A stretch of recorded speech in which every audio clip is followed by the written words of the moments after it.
through these, different reflection, different things we're going to learn today. So let's have a look at what I mean by reflection. We started off, here's your plain mirror.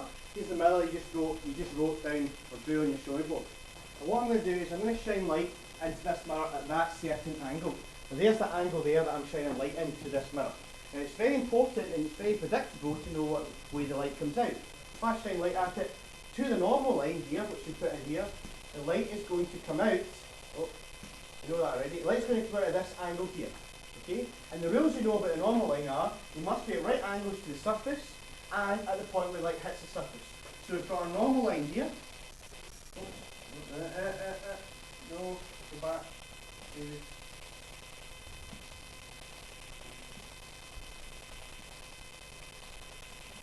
Okay, so we've got a normal line here, and these are the rules for the normal line, and the light's coming in and coming out like that.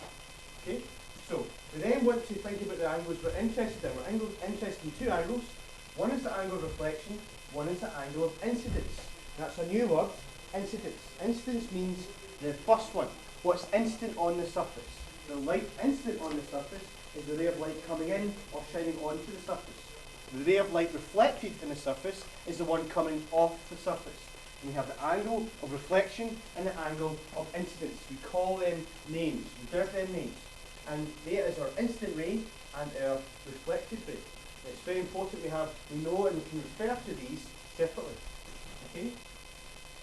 Now we have a law of reflection now. Is that the angle of incidence equals the angle of reflection. It's important we know a little rule for that. And the principle of reversibility, which was in the slide earlier, said if the direction of a ray of light is reversed, it will follow the same path, but in opposite directions.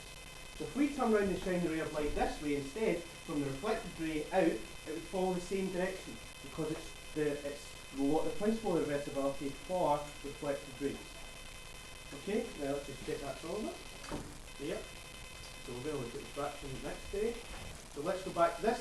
Now, the only thing I want to add to this is that I need to add on a couple of symbols. And I'm going to just do that just now. And we'll add the symbols onto that. Okay, so...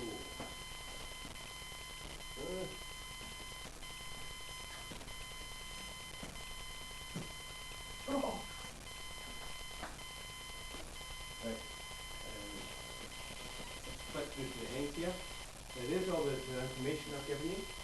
Now I'm just going to add on a symbol so we can see it. Okay. And I'm going to add on, it says angle of incidence here. This is going to give me the symbol I, and angle of reflection is giving the symbol small r. And when you do the little rule here, you see angle of incidence I equals small r. Okay? Now, that information there, what I'd like you to do is copy that note into your jotter. Just use a ruler to copy it down and make sure you get the two laws at the bottom. Once you've done that, we're going to look at the experiment which we did the other day and label that one correctly as well.